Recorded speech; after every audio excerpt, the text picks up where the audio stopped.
Si Leo Lisbontal. Yumma, yumma, yumma. Casa de cacao.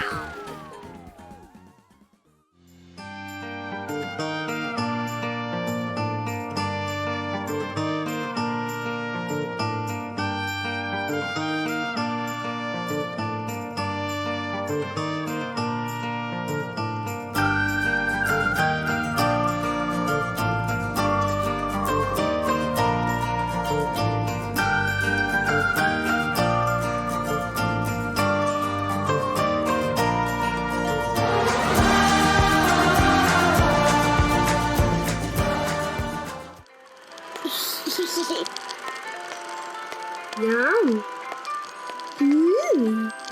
Missy good.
Yummy!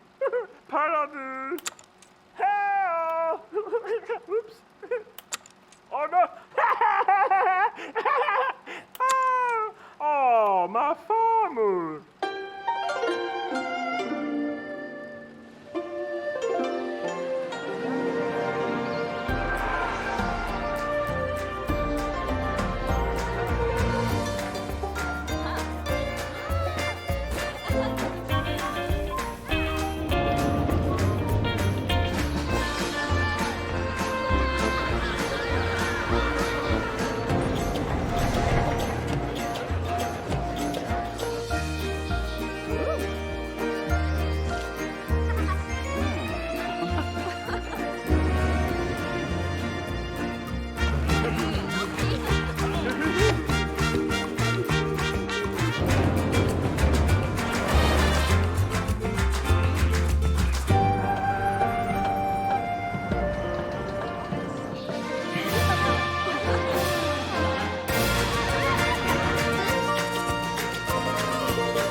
everybody. Hello. Thank you for coming to the stream today. I'm joined by the wonderful Sam Denney and Jo Maddex, and today we will be running through the Thememaker's Toolkit for you guys, because I know that it can be quite overwhelming if you don't know what's going on, like me, who has no idea. Or me. Or are you okay? Joe's here. I think I've got it. Joe's the brains so of hopefully the he's operation. okay. Yeah. But yes, so we're going to be running through the Thememaker's Toolkit. But I just want to say, did you see our anniversary post on social media over the weekend? We had an absolutely amazing time. I hope you guys took part in the poll. And I cannot believe, did you guys see the polls? We did a tournament. It was mental. It was like a Twitter takeover. We did a tournament on the entertainers, and I cannot believe it, but King Coaster won. I know, I saw. I was and that's disappointed. wrong. Who voted for King Coaster? I just want to know. Cosmic Cow. Yeah, Cosmic Cow. Won my heart. Yeah. No. Absolute It should have been favourite. Dolby. Yeah. He was robbed. Anyway, so yes, on to the Thememaker's Toolkit. But first, let's say hello to a few people in the chat. Tommy T067 says Chanté, and then Sam in capital letters. So Hello. we've got a Tommy fan T. there. I know Tommy T. we've Tommy got- T's done some really cool stuff for Yeah. us, actually. He's done some great stuff. We've got games for Tom in Yeah. there. I love games for We've Tom. got Joel, hello Sam, Joe and Chanté, hello. Oh, Games for Tom says hello, spoiler, Sam. Oh, I know, right? Well, I'm we're never- gonna today. never He's trying. gonna get rid of that nickname. They so every time I go in here, they're like, "You're not allowed to say anything." Lorenzo De Franco says, "Great, really. The Thememaker Toolkit is the greatest idea ever made for a management video game." Ooh, There you go. thank The you. masterful Watts. Games for Tom says Games. King Coaster. Games for King Ghoster is my favourite. Wrong. That should be wrong. Joe Tube says hello. We got 2 minutes late. Oh, I thought you were saying that we were 2 minutes late, but we're not. It was him. That's fine. Oh, we were on time. I Well, think we've we were got on time. loads of people in the chat today. I did my makeup at the last second, didn't I? Yeah. That took Well, a I bit of did. time. I did.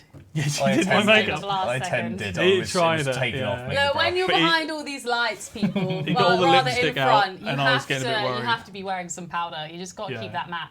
Yeah, so I'm a shiny boy. yeah, well, so we have a lot to run through today, and it's going to get a little bit Ooh, technical, but we've got some great experts here that will run you through it, and hopefully, Experts. by the end you'll be ready to go. But did you just want to say that this is not? We're not showing. Yeah. modelling. So what? This is purely about helping you guys set up your scenes. We know that some of you guys are adept modelers, and there's kind of a range of skill out there.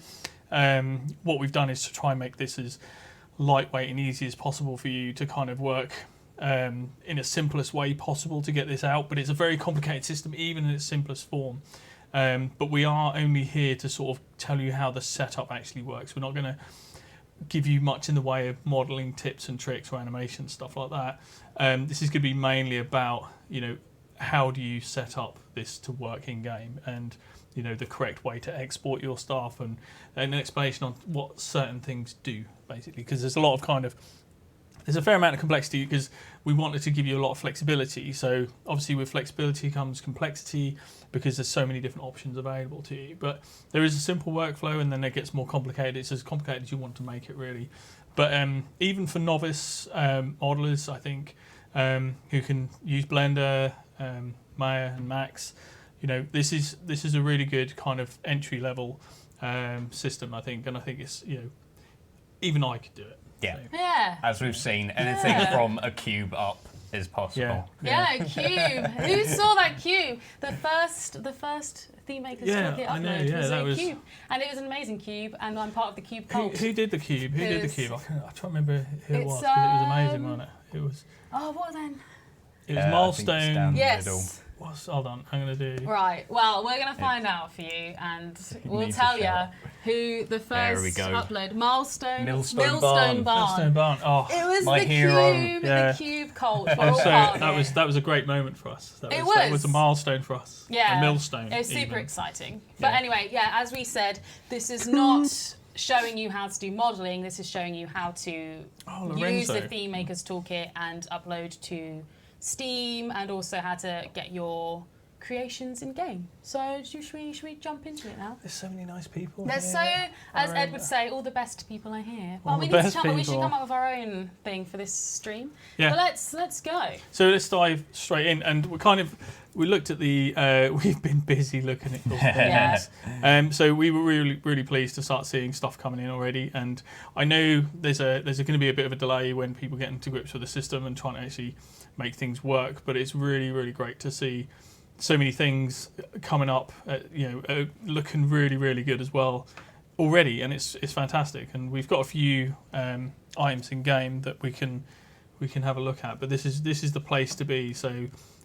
It's in the Thememaker's Toolkit. There's a filter for it down the bottom here. You can just click there in the workshop, and you can see all the items as they get uploaded. I'm hoping this will explode over time, and as we get more and more people kind of on board and start a mini revolution.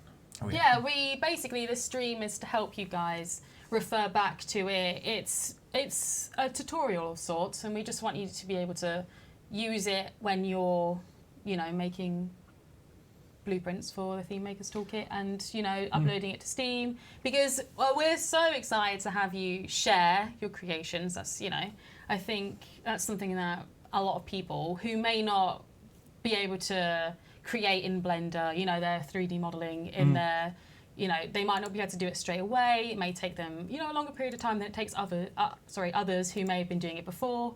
But sharing your creations is something that we're very excited to see, and we've seen a lot of. Well, how many have we got now? Like 30. wooden We've got pallets. 36. We've got wooden 6, I think. pallets. Yeah. Every 36. Oops, I'm gone too far. Already uploaded within. Well, this is 28. No, it's got to be longer. What's this? 30 something hours, 36 hours. Yeah. No, people are already uploading. Whoa! People are already uploading, and it's super exciting for us to see. And I think it will, it will. Well, be like an it's experience for all of us. 2.0. Good point. Yeah. 2.0. New things every minute. We Yeah. didn't see this earlier. Boy. Good boy.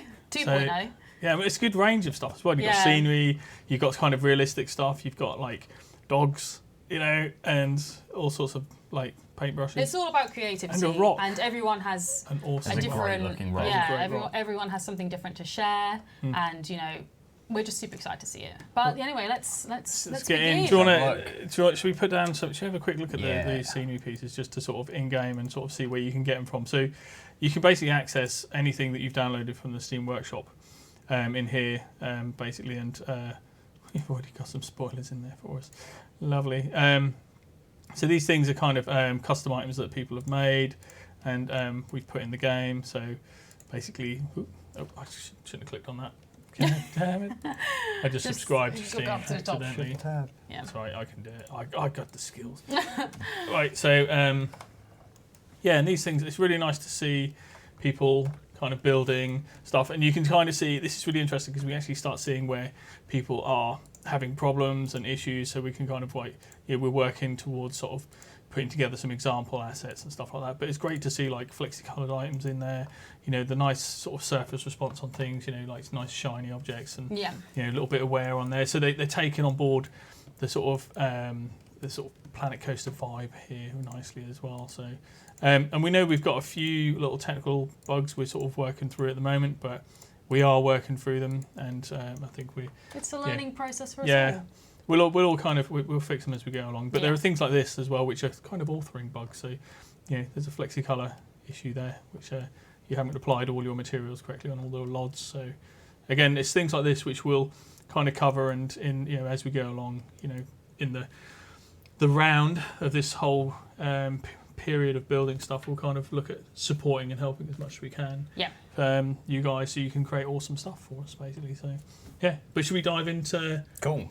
Blender. showing Let's do stuff it. in Super Blender? excited. So we're gonna Loads of fun. we're gonna have a look at this is basically just sort of a setup for a typical static piece of scenery. So there are various types of sceneries. We can do a simple static scenery piece. You can have on a grid. We can do simple animated objects where you can have like a standard bone hierarchy, and you can do really complicated objects where you have a full skin animation. But we're going to run through the sort of standard static object stuff first. So do you want to sort of give a rundown of what you got in the scene here, Cool. Joe? This is our scene. In our outline, you see we've got 6 levels of LODs and What are a hit LODs? check. What There we are go. LODs? What's a Okay. LOD, LODs. Joe? Tell LODs. us. I should not use the acronym. Level of detail is it? So they're mainly used for optimization in the game. You'll be switching between different LODs at different distances. So L0, the first LOD, is your high quality. That's the Most bling. complex. That's the bling. That's innit? the Yeah. bling. Yeah. That's the bling. The bling bling. So do you want to just show a wireframe version so we can have a look at the... There we go. You can get an idea of how many verts are in this. And if we compare it to, say, L3, you can see there's quite a lot less now. Taking it all the way down, you're kind of only just preserving the silhouette of the object by the end of it and the right colours and size. So I think I mentioned in the user guide that really it's about maintaining the silhouette and material boundaries. So if you've got UV boundaries, they're the things you want to consider keeping when you're reducing kind of the level of detail within an object. And when it gets really, really small on screen, it's quite sub-pixely. So you want to just get that down to just its very, very basic shape. So keep experimenting. A lot of these things, there are a lot of guides online you can look at, and we're gonna look at providing examples of this sort of stuff as we go along, basically. Yeah. So also within this scene, we've got some like hit check models, which.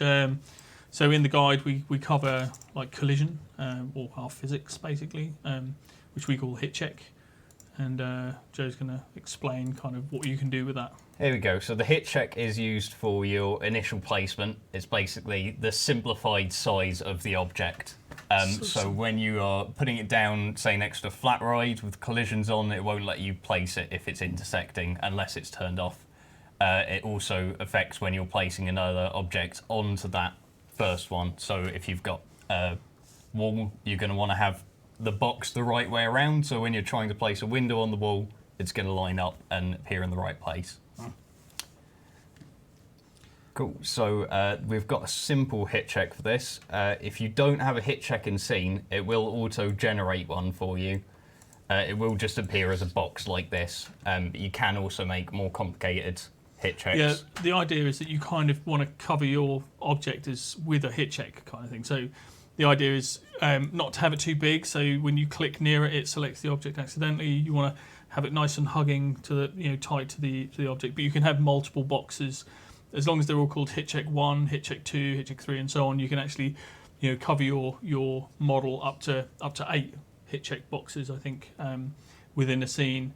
That you can kind of create an object, but there's another way of creating more complicated. Yeah, so we can use a thing called the convex hull system. Just switch through. So we could basically take this model, and you're allowed up to 16 vertexes. We are just going to make a slice in the middle. So this, for example, would be a version we could do it. So good. But that means you can have more interesting shapes. It means you can have more interesting shapes. The way it works, though, is it draws a line between every vertex in that model, so it won't look in game as it would in Blender. So if you've got a convex angle, that's fine. It would look like that in game. If it's concave, basically you would have a line drawn from the top to the bottom between where you see this kind of notch taken out. So it would appear in game like that if you had it. It's effectively try not to have any faces that are inward facing, if you know what I mean. That's kind of the rule of thumb you kind of work with on this. But we do have restrictions on these models. There's sort of technical and sort of philosophical reasons for the pillars of the game. We kind of want to give you as much freedom as we can, but also not sort of not allow us to break the game. At the same time, so we have like restrictions on try counts, which is 8,000 tries.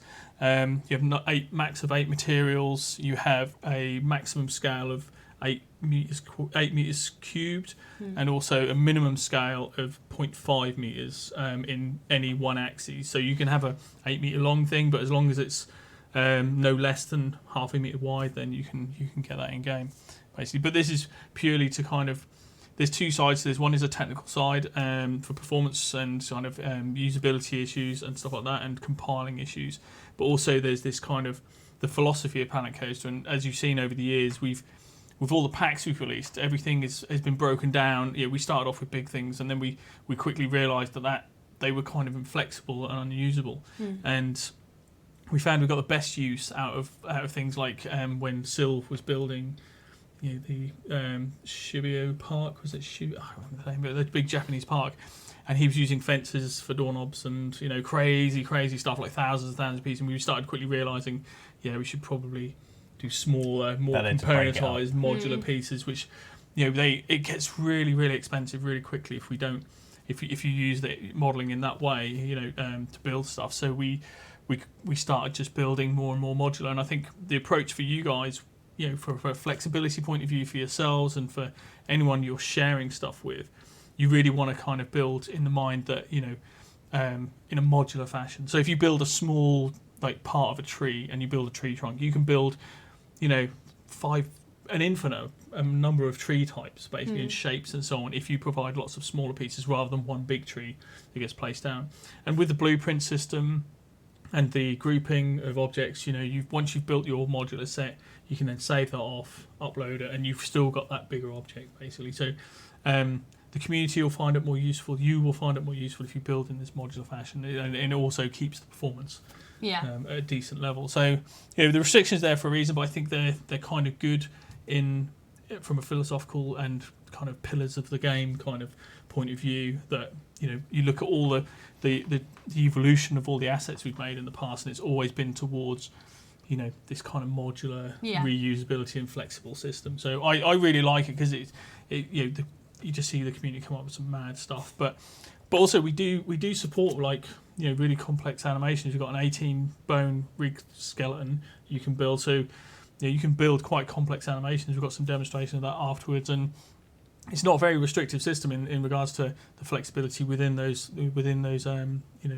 constraints. So you'll get to see more and more, and I'm hoping you guys will explode with all this stuff, and we'll see some awesome stuff. So we understand that the Thememaker's Toolkit is probably overwhelming and a bit complicated if you've never seen anything like it before. And I mean, I saw it the same day that you did, and I was like, oh, this is a lot to take in. But over time, when people learn to use it, it does have a steep learning curve, but we think that people will really enjoy using it, not from just the stance of uploading and making their own creations, but also from being able to download new things into your parks that we haven't been able to do, time constraints, anything like that. And we want to give you the power to make parks that are more unique. The possibility is quite diverse in this. We've got, because you've got the grid stuff, you can build your own wall sets in there, and you can build your own animatronics, and they can be triggerable. You can do looping animations. You can make your own dark ride characters. You can enhance existing elements within the game, so you can build elements to rides that are, make more realistic looking coasters, some of your more favourite coasters. You can build more realistic park elements, like more trash compactors and vehicles and support vehicles and stuff like that. Things that we kind of never could include in because we have our own kind of agenda. But then you guys have got a completely different agenda, I'm sure. But ultimately, we're the name, the clues in the name. It's a Thememaker's Toolkit. You can make your own theme, basically, isn't it? Really, it's boom. Yeah, let's get back into Blender. Let's keep going. Let's keep showing what you can do. So so we've looked at the levels of detail and the hit check.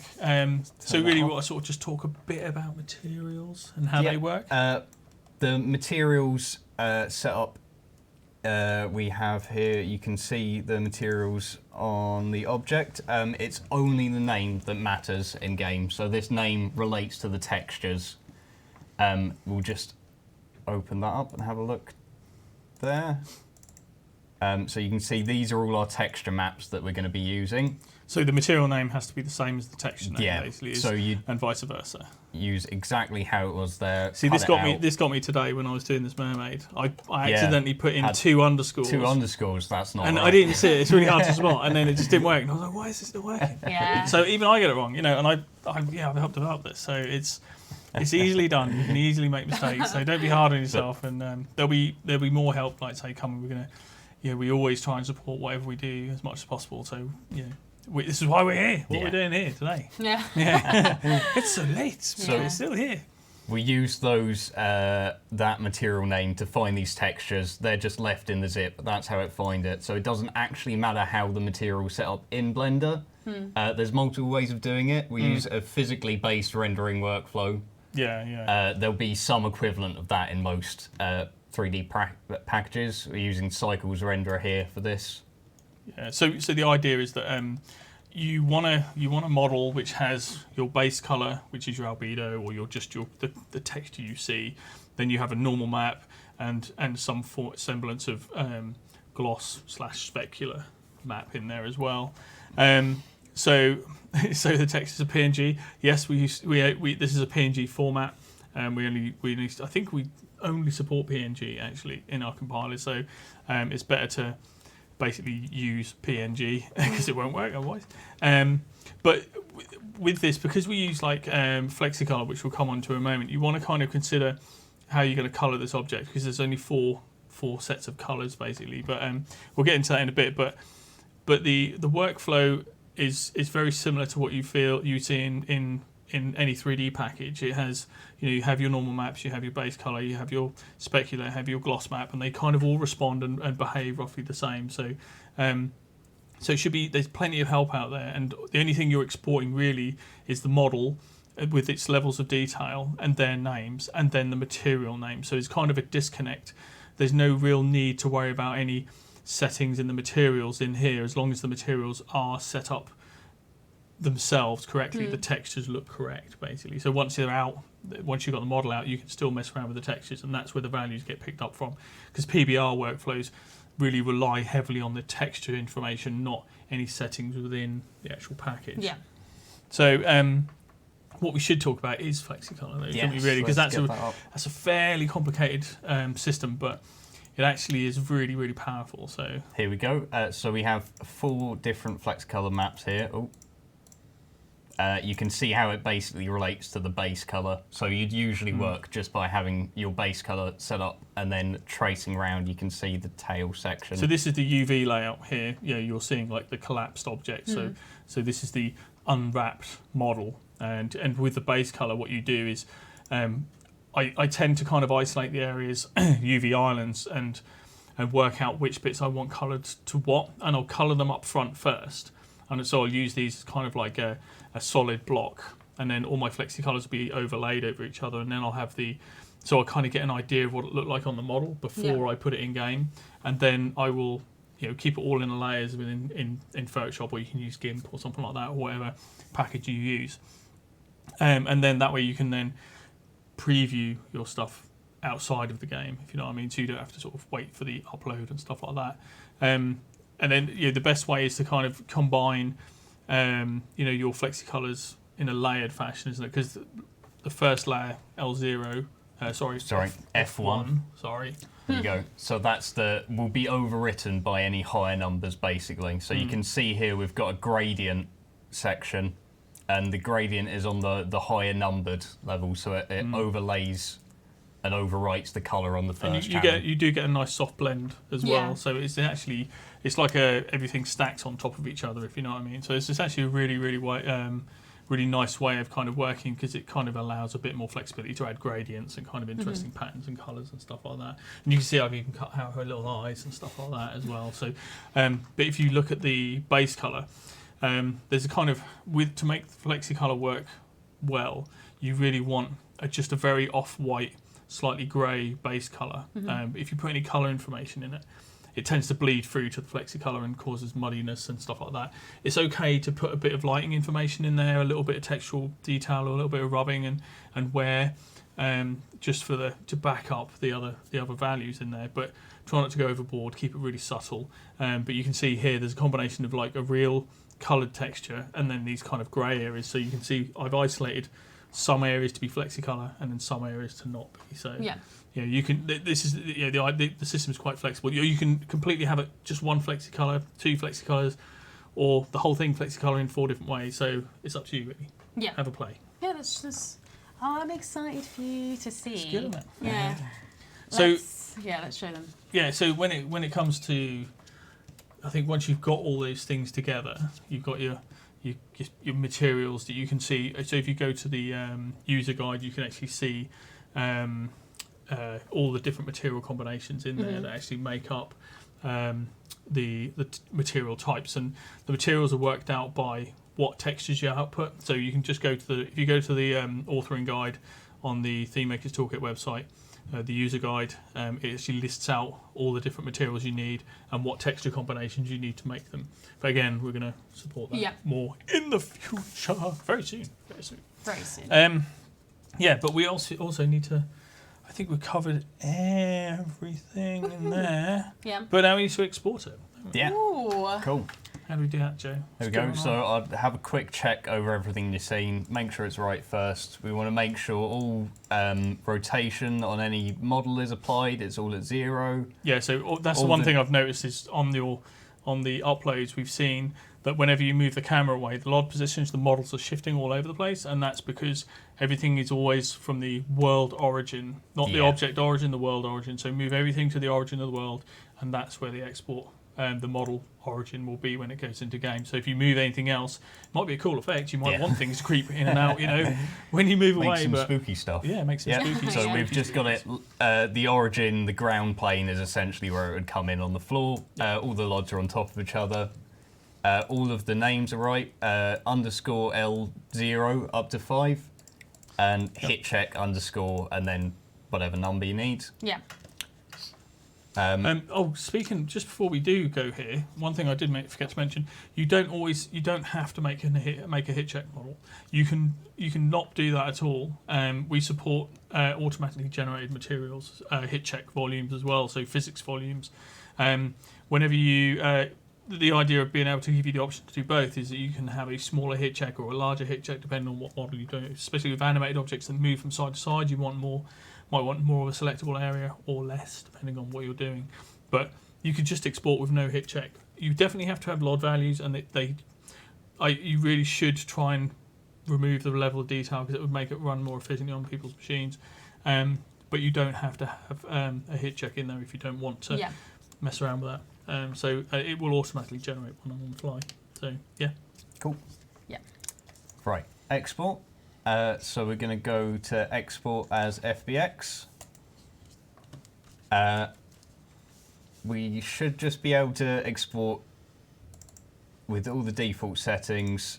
Just for a static object, it seems to export fine from Blender. So the important thing is that this is only a static object, so we don't want any animation information baked out with that, do we? So yeah. What's the step for that? Is it just a I've mainly been using ASCII. It seems a bit more reliable as the exporter, and there is an animation tick box, so that makes sure there's no animation data in the scene. If there is some animation data, it will try and put it in with triggers and things. Yeah, and it will it won't let you build a grid item. Grid items and animations are a no-no in Planet Games. They don't mix. They don't mix at all. So if you're doing a static piece of scenery, try to remember to turn that off, and then that way you won't get any confusing UI or anything like that for options that you can't use basically in game, because it's detected on that level. If you know what I mean. Cool. So we've got that exported. We've got our materials and so on. We've got our normal maps. We've got our AO maps as well. We do support AO, ambient occlusion, and we do support cavity as well. So we've got this model doesn't have a cavity map. I don't think it actually needs one, but some do because for those finer details sort of thing.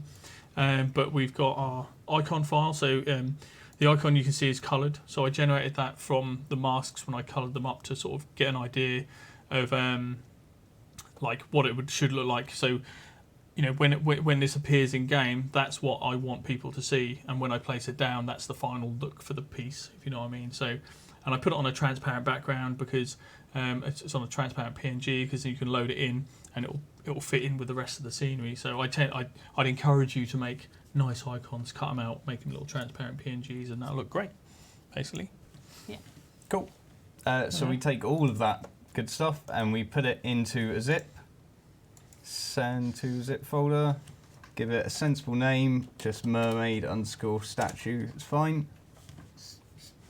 Cool, and then let's go on to the Thememaker's Toolkit.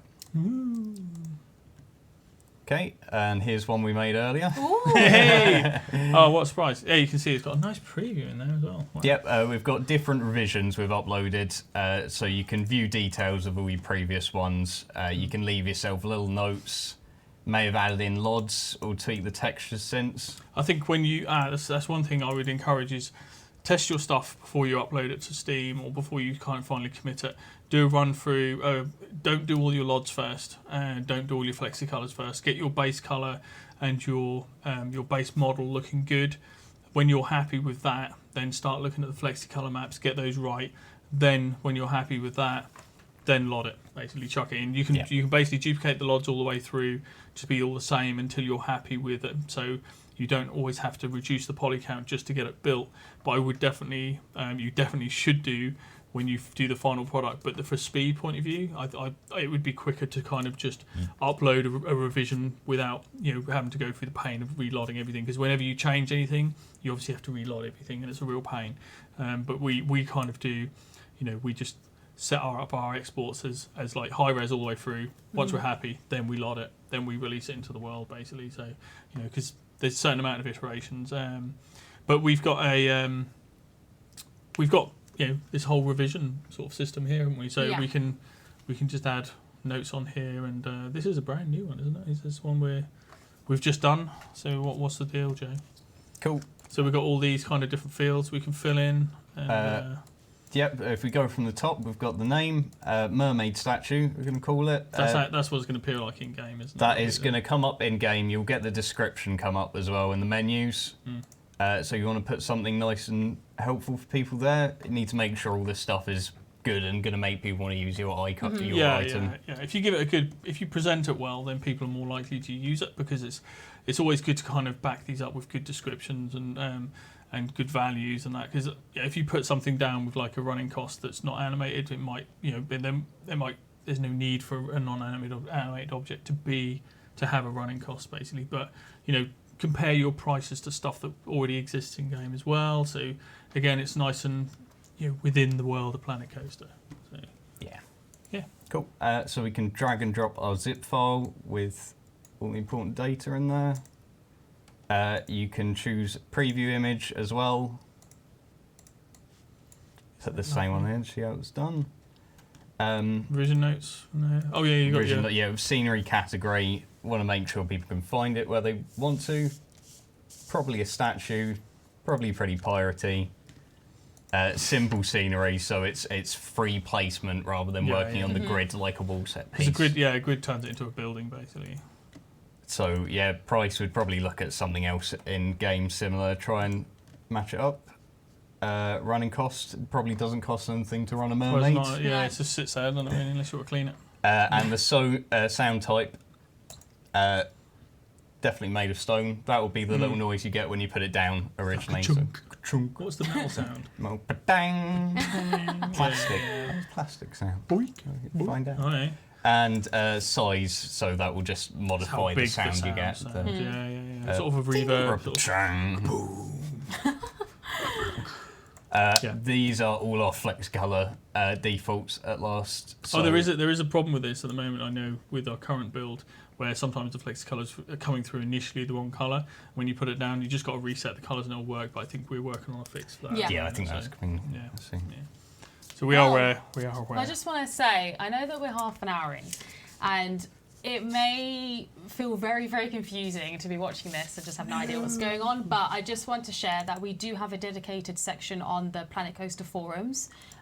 So if you'd prefer to talk instead of listen, there is that option. And we will be taking questions from the chat later, but we're just going to run through this initially so that people can have a fluent, not fluent, but just a fluid tutorial.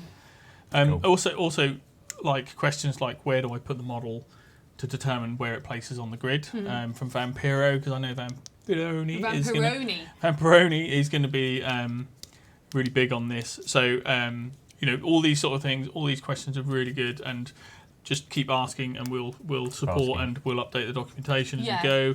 We're also looking at sort of providing a lot of support materials for this.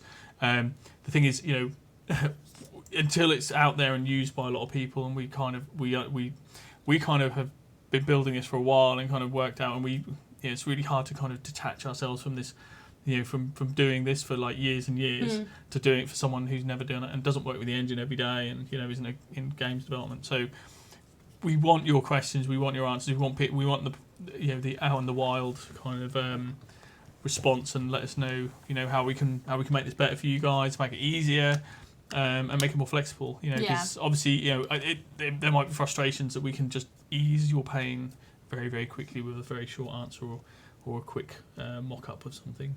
Yeah, let's show them. Let's show them what's the next step, because I want them to see what it's going to look like in game. Okay. Submit. So you're not going to put revision notes in there? Oh, what have I done? This is a new the thing. Steam version. It's.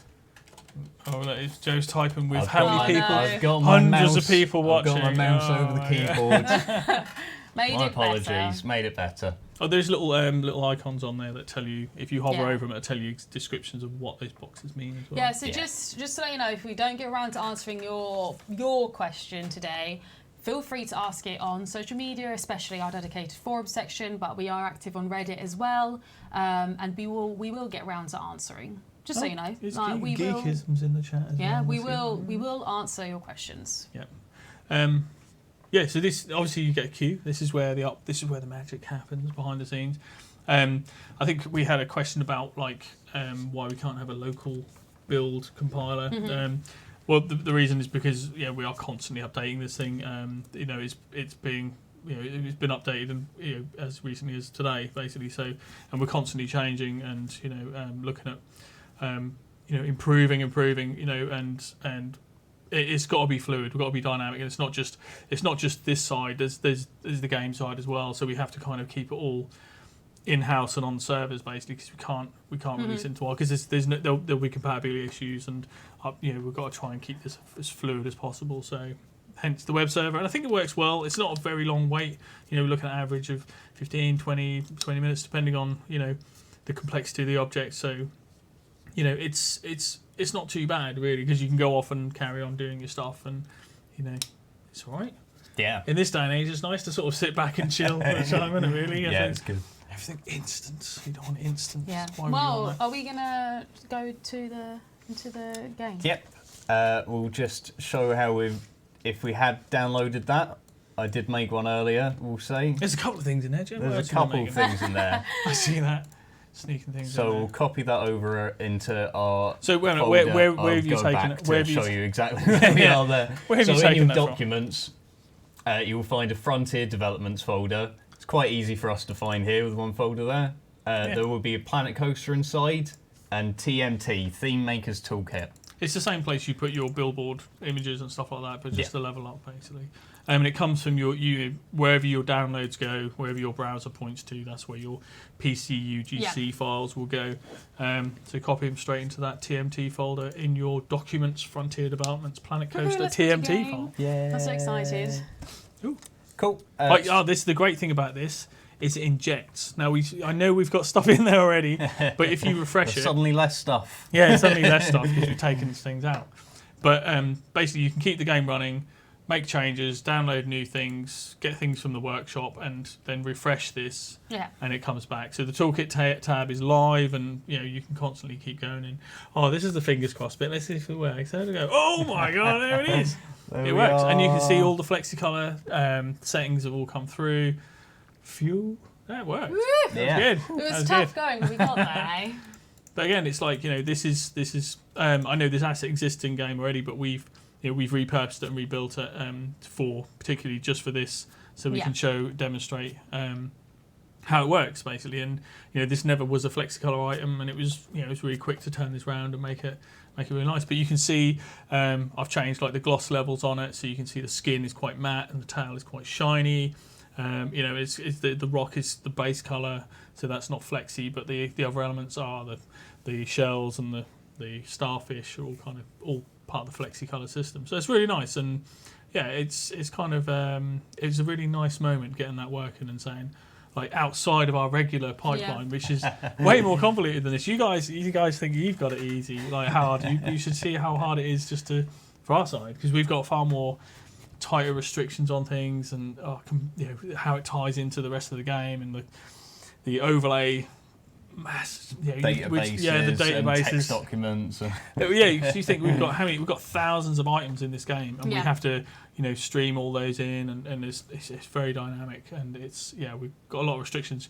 You guys got it easy, believe me. We are planning to upload these to the workshop, aren't we? Yeah, the things that we show you today, we are planning on uploading to the workshop. So we're not only doing that. We're looking at maybe about hosting the actual Blender file somewhere as well, so you guys can actually get these down and get examples of how these are set up, like how the scene's supposed to work, how the gloss levels work, because there's a sweet spot for everything. The normal maps, they have a good level of the authoring level's correct on here, and so the spec maps, the gloss maps, and especially with the animations, which we're going to run through in a sec and show you how those, because there's some peculiarities with Blender that we have to kind of talk about. Nothing major, but we do have to discuss them. But we can show you all that sort of stuff. But as you can see, this is there's that gradient we were talking about earlier, where you can sort of change the colours. So if I go over here, we change that. We change it to a nice black tail. You can sort of see that there coming in nicely. So yeah, she's pretty cool, like a mer lady. Look at that. That's pretty cool. Oh, she's called the mermaid here, right? But yeah, there you go. So I think that came out really well, and really the shine is controlled by the gloss map, by the way. So anyone who's having trouble working out how to make things more shiny or more matte, it's the gloss map. So with our workflow, we use a roughness and smoothness workflow, which some of you might be familiar with. But with the roughness, the _RN map, if it's darker, it's shinier. If it's lighter, it's more matte. So that's the kind of rule you want to go.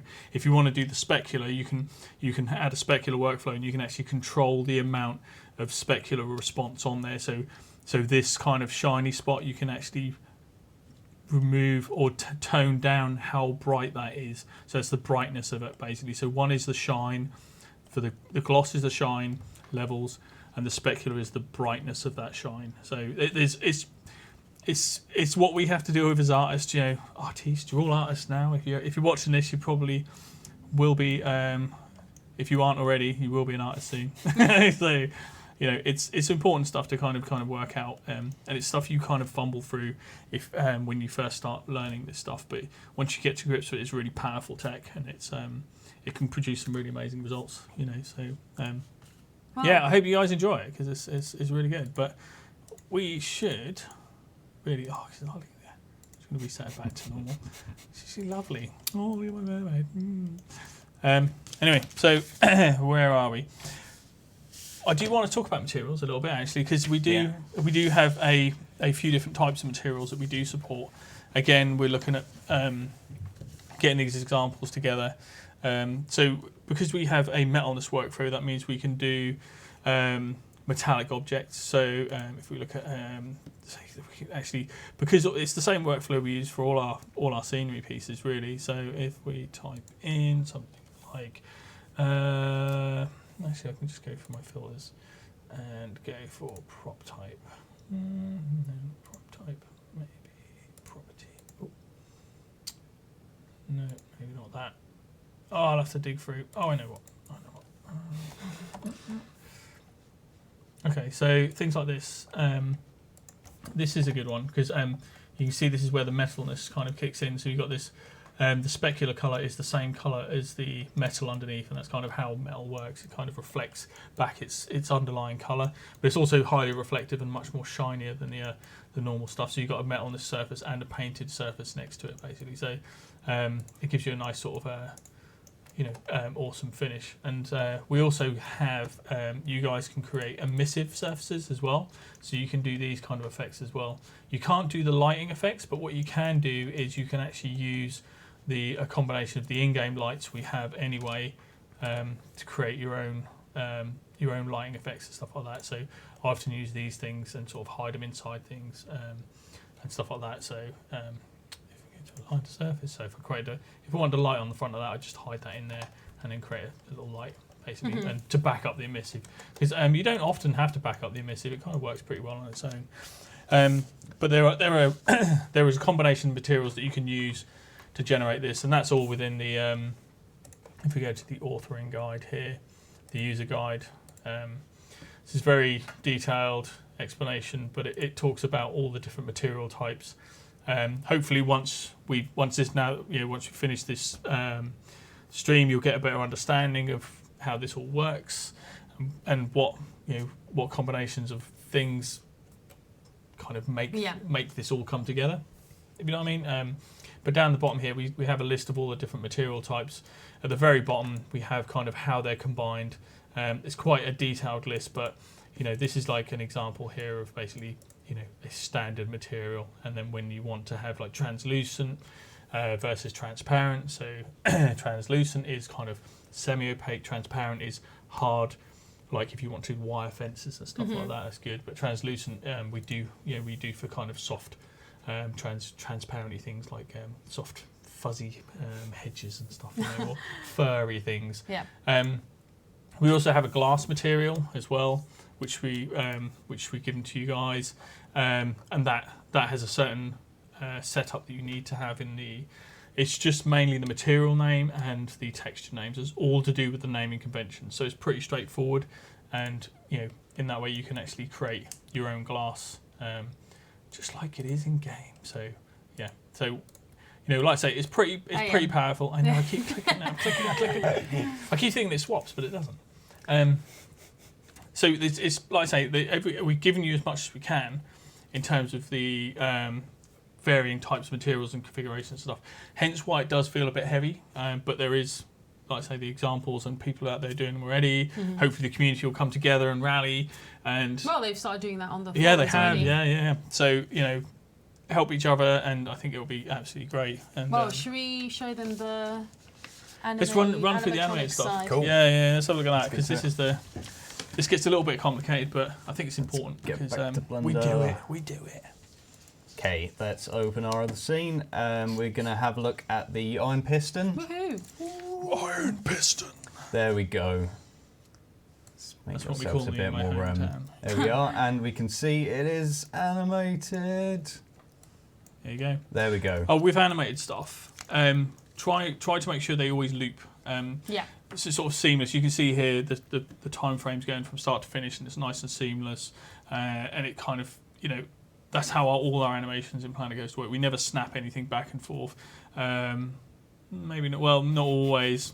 Not always. There might be a couple of things to do. Most of the time. There's things that we might necessarily do. I can think of one thing, but there are like hundreds that that obviously. Nice blended animations that always return back to their position, so you can loop them or nothing snaps. So it's great for dark ride stuff, great for creating your own kind of adventures. Yeah, let's run them through this, because they may have a couple of questions about animated things. Cool. So there are some nuances, aren't there, behind all this? And right. What's the basic setup here, Joe? Basic setup. We have bones, joints, armature in Blender, whatever it's called in your package. There should be some equivalent, and the most easy, basic, straightforward way of animating your mesh is to skin it, skin it, bind it, morph it. Plenty of words for all of this. In this case, in Blender, we have just parented it. So if we look at these objects, you can see it comes down with the bone it's parented to, because these don't actually morph like a finger would morph if you're animating a character. It just stays completely static. Each block will move independently. And that works fine from Blender if you want to do it that way. So this is about as complex as a simple animation gets, isn't it, really? Yeah, it's a very simple rig, I guess you would say. Yeah, but it's got a little bit of ages complexity. painting different weights onto bits. It does have a, don't you have a constraint? We have an aim constraint, yep. On the piston up here, all points down to the other piston that moves backwards and forwards. That we don't actually have kind of an aim constraint in game, so that's the reason you need to bake your animations. How do you bake your animations? That is an object on export, optional export, or you can do it in scene. Can you show us where that is when you get to that? Oh, yep, definitely will get that. Thank you, Joe. Cool. I think we could probably export it now. Anything else you wanted to point out around?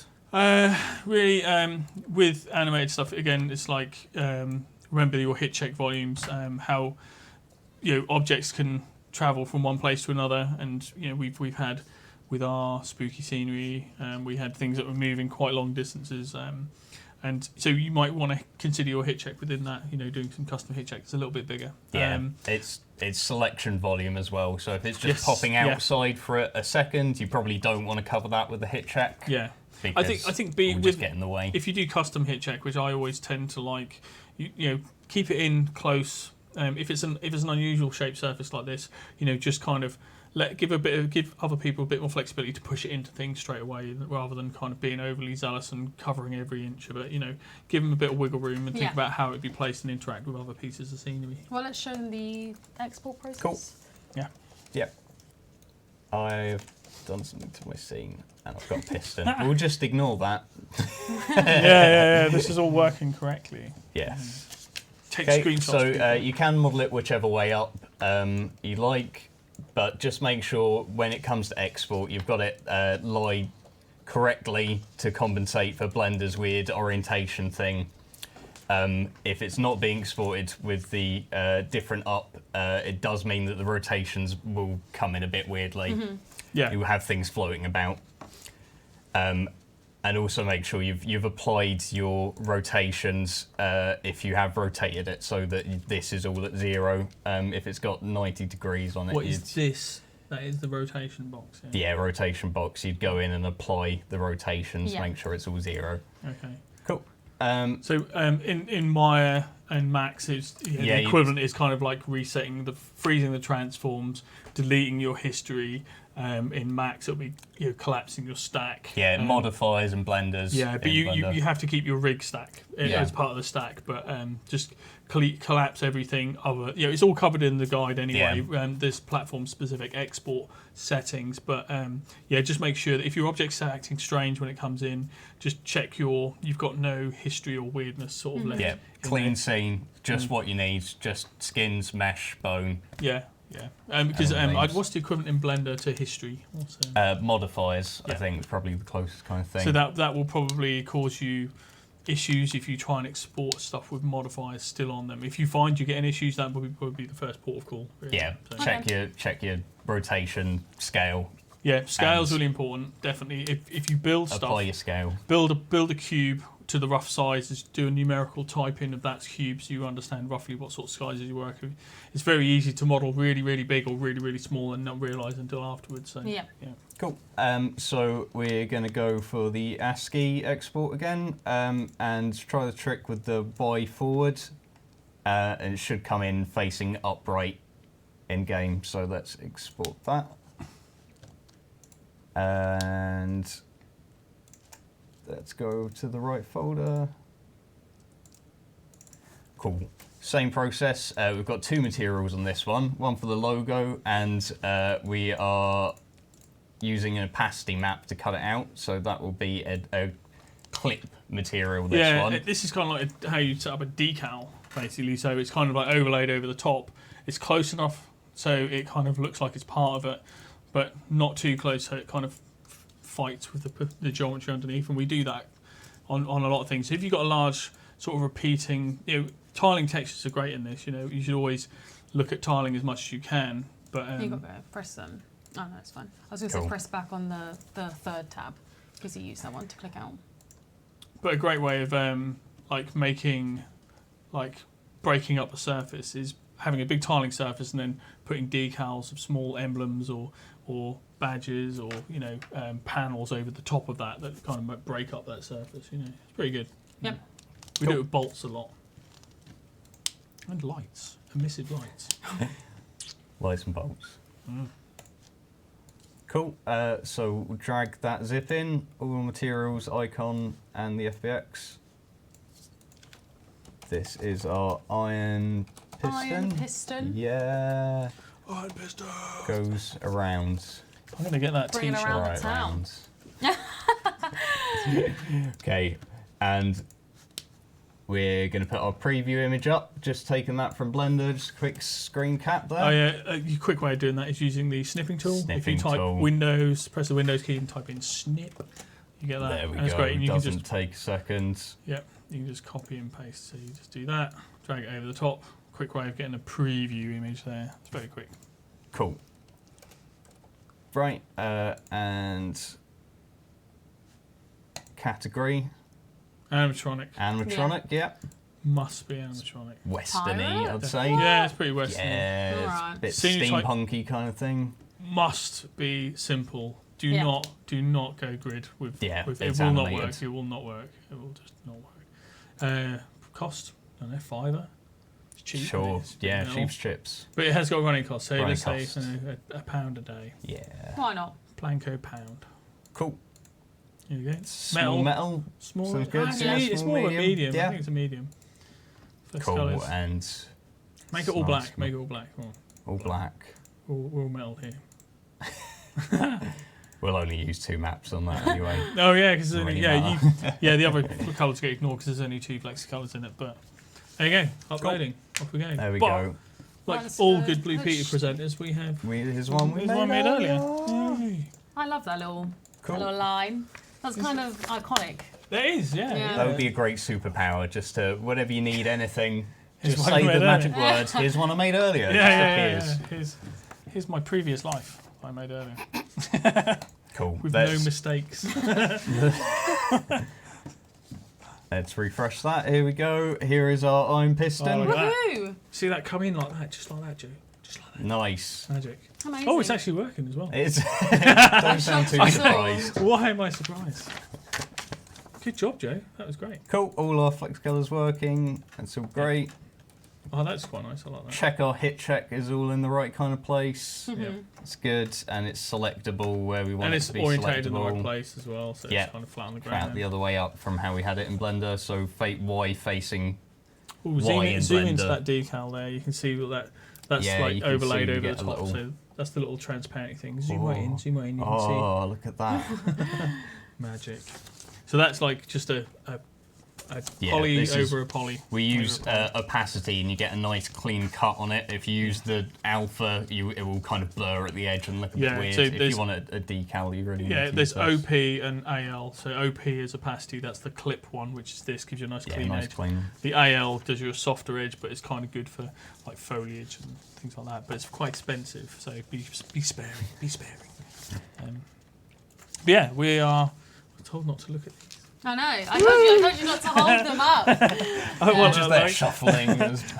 Well, but really, I think we have. Oh, we got one last thing. Have we got time to show the last? we're an It's all hour. up to you. We're an hour. Let's quickly we'll just quickly give Just a quick show off explanation of the the pirate one. Scene. Yeah, let's show you the scene, and Joe can do a quick chat about what you need to do to set this up. So this is the more complicated, the skinned animation. So this is like basically one of our animatronics we've repurposed for Blender because we're a Maya based company. So we had to rebuild this for Blender. But basically, there he is. He's there. There he is. Amazing. That guy, and That we've guy. amazing. But he's working. So this is the level of complexity you guys can afford, and this is probably one of the more complex objects in the game, other than rides really. But we've talked about rides. Have we talked about rides? I don't think we came I on don't to think we that. have. No, we'll come on to Getting that. lost. Yeah. We can create our own rides.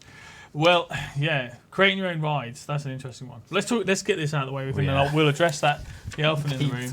Afterwards. Yeah. Okay. But yeah, we've got 18 bone skeleton here that we can use. Is that right? Yep, 18 bones. It's quite a lot. Got of exactly 18 bones in here. That's given All us that quite a bone. lot of flexibility as we need. Again, to he's make looping. animation. He's a nice looping animation. Nice and clean. Yep, we've got the eyeglass and the actual whole pirate body as separate meshes.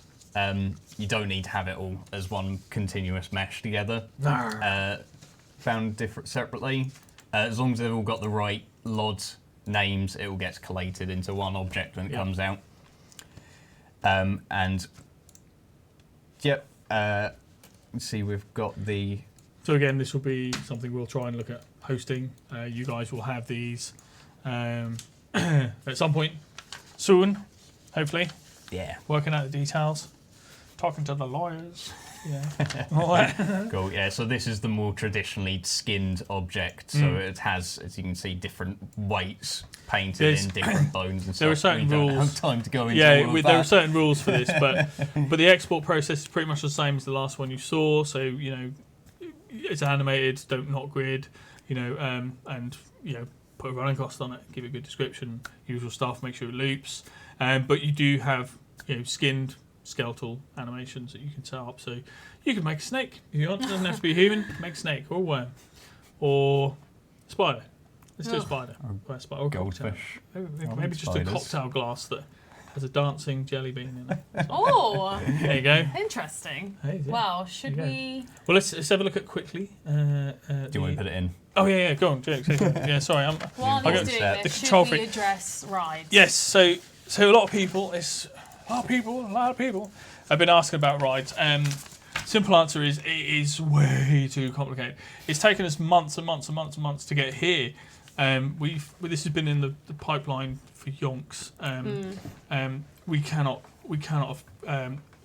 begin to even think about being able to port off the technology. Like I say, it takes about a month just to get the rides in game, and it involves so many different departments, including the code team and the navigation for the guests, for the engineers, for everyone. The tie-in to the simulation, the gameplay side of things. It's just way too complicated, and we obviously looked at it as a system to support, but it's this is where we are, and this is the best we can do with the current tech, and and with obviously if this explodes, we never know. I never say never. Never say I never never. say Yeah. never. But the thing is, right now it would take an army of developers to get rides out to the point where we can get it as simple as this. This was a mammoth task, and a lot of people working for many hours who did a fantastic job. Ian, absolutely. Addison, all the testers on those guys, Joe especially,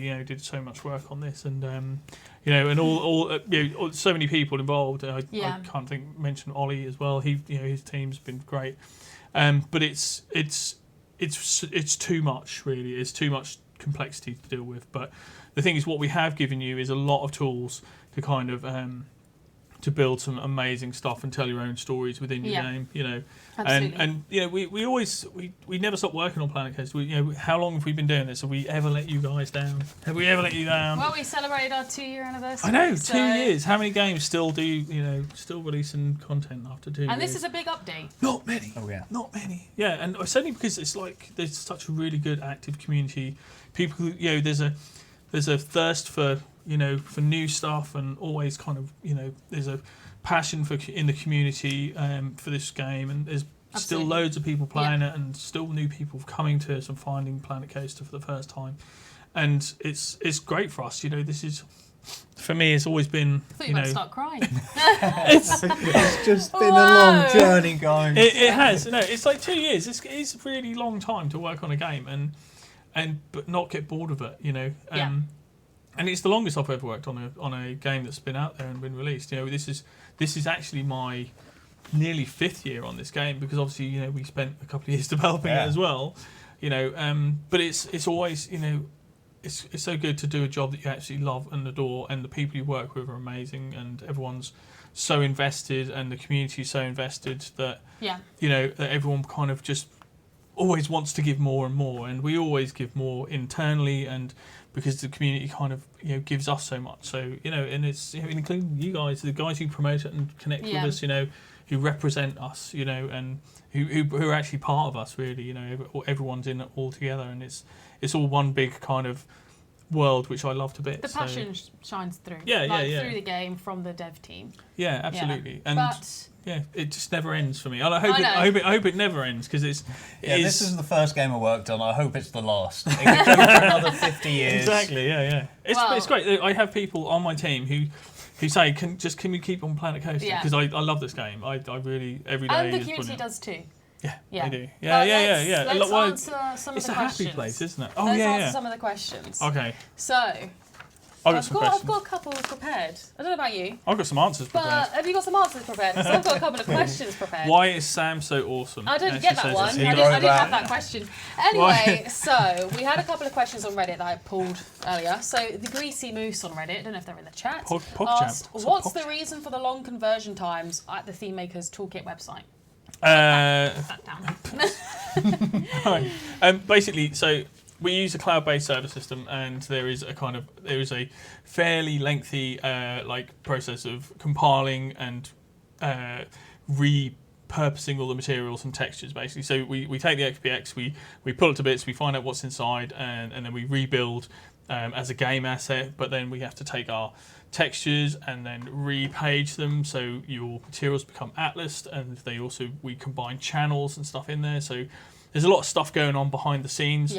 Also there's other people on that server as well, and it's kind of we're looking at kind of like how we can make this faster. It's our first run at it, so it feels kind of okay. I'm not too frustrated with it. It takes as long as to make a cup of tea, and it's done pretty much.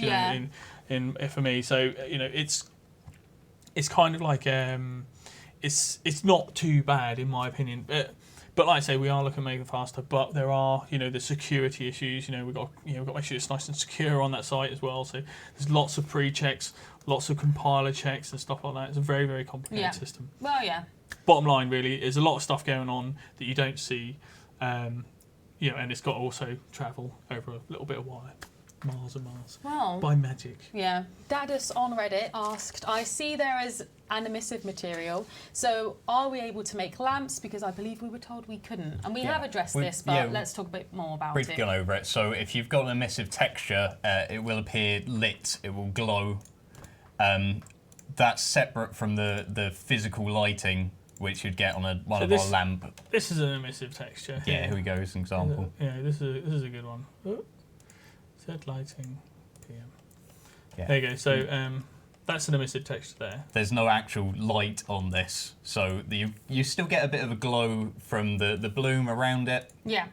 Where you can see that's projecting light fully. So, there's a difference between like emissive and projected light. So these are emissive light panels in here, and what you can do, if I was to play something like this, for instance, and I was supposed to go, if I was so inclined, I would go, for instance, if I wanted to create something that was like a lit scene, because light's again another expense within the scene.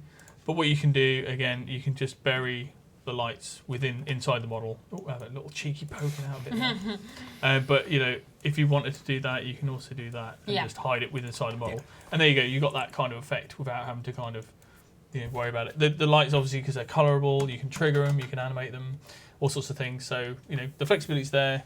Again, it's just emissive is just a good option to have. I think and we've got the lights to support that. Physical lights, adding physical lights to the authoring system. Again, it's completely separate another from world the of pain. modelling side. Well, Joe does all the lights anyway, most of the lights, because it's a technical job, and Joe's our technical artist basically on for Planet Coaster. So he does all the painful stuff that requires real brains. But I love it, so I don't feel bad. No, he does love it, yeah. It's really weird that he does Painful for everyone else, Really weird. And he's got an amazing cat pillow, so if anyone's got any amazing two amazing slowly cat growing cat pillows. Yeah, and like some really hideous t-shirts that he wears as well. He's a really colourful guy.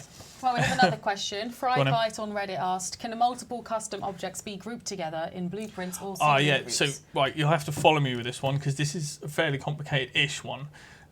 So anything you want to include in the blueprint that you want to share as a combined blueprint with game assets, you must upload your PG/UGC file to Steam. So if I want to say go and hello, for example, I wanted to go into my toolkit and I wanted to put my mermaid down, and then I said, oh, I know, I would love my mermaid, not with that rock, but with some standard in-game rocks, basically. So if I go to my scenery and I go to my rocks in here. Oh, I've still got my rocks selected. Sorry, that's me. So I go in here and I want a under the sea, you know. I'm not infringing anyway. yeah. Anyway, so I can multi-select that, and I want to say that's my blueprint. But first, I must share this. I must share this with Steam on Steam. So you can go click on here, and you can upload to Steam, and basically set your image. And this is how you basically do any kind of like PG/UGC. Thememaker's Toolkit item, basically. So once you've made your object, this is the best way to share it. Make sure again the descriptions are correct, and tags don't get uploaded, but the description certainly does. And if you give it a good solid description, a good name, then the name is especially important. Make it relevant, make it clear. Think about searchable terms. Then obviously mermaid, female, rock, fish, hybrid, human. Controversial. Alien, like all these things are relevant. Maybe not alien, but I would think it was an alien. But then and then that's how you submit. All right, so you have to do that first. Yeah. So once you've got your asset up there on the Steam store, I'll say workshop. Once it's appeared up here, then you can basically select the whole thing and then save it as a blueprint. Okay. And then you can upload that blueprint to Steam. What will happen is a user who, say you want to share it with a mate, he said, oh yeah, I'll get that, and he'll go and collect that blueprint, he'll place it, and then it'll come up with a notification saying, do you want to take the other blueprint with you, the custom Thememaker's Toolkit blueprint? And if you say yes, then it'll download it. If you say no, the blueprint will still place, but it won't have that object in it. One thing we do get is, by the way, while you're compiling, while you're building, when playing Planet Coaster, you will get in-game notifications if stuff is built on the website. So, oh no, rejected. Oh, that's a good one actually. That's quite good. That's why we make it earlier. Yeah. Yeah. So here you can see we failed here. We failed big time. Yeah. So failed to load FBX, failed to load local FBX scene. And we can go into the user guide and maybe we planned under the error description. So we could show off. Totally. Usually the UC builder failed, so sometimes it's like there's just some sort of spurious error. Contact us at support. Put in a ticket basically on the forums and we'll get back to you and try and work it out. Again, it's a new system. There may be bugs in the system. You never know. But we do try our best to kind of work it out. There are known errors and we are fixing as you speak. But again, we try to sort of work it out from here. So, it will come up. You'll get a little pop-up in game telling you whether it's done or not. Woohoo. So you can share. Indeed, you can share these as blueprints combined with other objects, but you must have that UGC item uploaded to Steam first. Okay. There you go. Well, Have we got any more? No, I'm going to say I think that's all we have time for today. What about why is Sam so awesome? No, I don't remember that question. We're not going to talk about that. I didn't have that question. Why is Sam so awesome? Why is Jo so Suspicious? His name is definitely not Sam. Yeah, I don't know who that is. Oh, not Sam Denney. It does say, look, not S Denney on Reddit. See? Definitely not. Anyway, No, you're not. so- It's Sam Denney. I just want to say, if we didn't get around to answering your question today, please, contact us on Reddit, on our forums. There's constant support. There's also, just general social media. Our forums, not if if we don't get around to answering your question immediately, there's going to be somebody from the community that does. So, you know, it's a constant collaboration between people, and it will be, I think we'll have a lot of fun with the Thememaker Toolkit. Yeah, I think it's always weird as well that that people always say, "Oh, is this the end of Planet Coaster?" I know. Every 3 or 4 months, people like, "Is this the end of Planet? It's we're done. No more content. No, there's not going to be any more content. Just read the history. Look at what we've been doing. Yeah. Every time. You know, there's a pattern. But I'm not promising anything. I'm not spoiling anything. We I'm not have promising no anything. intentions on this being the end of Planet Coaster. There will be constant support from the dev team, from the community team, from the community. That, you know, it's not at all the end. We're not saying that we've got anything planned. We're just saying that it's not the end. So we have things to look forward to. Yeah, there's always, we are always busy. We are always like thinking of new ways of like embracing, and enhancing, and making things awesome. So, you know, it's too much fun. You know, look at that. This is not the end. We just want to say it's not the end, but it is the end of this stream. So. But I would like to say thank you to Jo and to Chanté for being really awesome. I'd like to say I'm going to be on the workshop every day looking at what you guys are making. Don't forget, we are all part of it now. Yeah, but, so much IP infringement. Yeah, well, that's true. So yes, thank you so much for being here today. I mean, I can appreciate just as much as these two can that it was a lot to take in, but. If you made it to the end of this stream, then well done. Yeah, how many we got left? I understand it was a bit confusing in the middle, but you know, I think you were both very clear and concise, and I think people will be able to refer to this in the future. It will always be available on YouTube for you to refer back to, and I mean, they got a lot of insight from you, especially. Yeah, I think one thing with when you just what I want to close with, which I keep forgetting to say when we were doing it. When you are making things, think about how it relates to the world, what you're trying to achieve with it. Everything has, in my opinion, the philosophy I've been working with when creating assets for Planet Coaster was that everything has a history, everything has a story. Even if it's just like a telephone, you know, people have been picking up and down, you know, endlessly. It's had stuff spilt on it, it's been scratched in certain ways, there's wear and tear. But it also lives within a colour scheme, within somebody thought about it relating to an office. So it's not a 1950s telephone in a modern plush office. You know, there's a story. You know what I mean? There's a narrative going on. So everything we build, we try to consider, you know, the story and the history of things. Like when you look at our coasters, we've got bum prints in the seats. You know, that's important. It's an additional touch. And I think people would overlook that. But it's just an additional feature that people can appreciate, and you know, and you learn to love it. But I think go crazy. Don't be shy. This is the thing. The sky's the limit. People are really shy when it comes to like making things, and be like, they're like, oh, I was kind of like, I don't want to show my work because it's like people might judge me.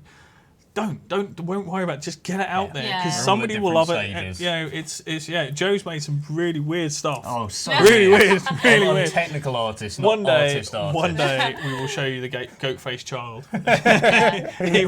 he will be born into the world. Wow. But just be brave and embrace it. Yeah. Love it because it is. I love it, and there's. We all love it. It's you've got the opportunity. It's something that I think is gonna really add to longevity of Planet Coaster. Or just think all this free stuff that people are going to make. I know. The Steam Workshop is absolutely wonderful. But if you're a novice, give it a try, please. Yeah, the best way to learn is to do it. Yeah, the only limit is your imagination. That's a good Absolutely finish. True. That's it. Transfixer. Correct. But yes, it's time. It's time. It's time to go. Yeah, it's time to go. We did well. Oh, look, I've been watching it on my phone. I didn't realise. But yes, me. so thank you very much for coming to the stream today. And we understand it was a bit heavy, but it was a bit technical. Heavy. But you know, you'll be able to watch this over. Is there and anything we again. didn't? Is there? Can't wait to see the goat-faced child. You'll be able to watch this over and over again. Be able to refer to it. It's a lot of fun, and I just want to say thank you for 2 years of Planet Coaster, and we're looking forward to the next one. Thank you. Yeah, Thank you. It's been real. Thank you everyone for watching and joining us. Bye.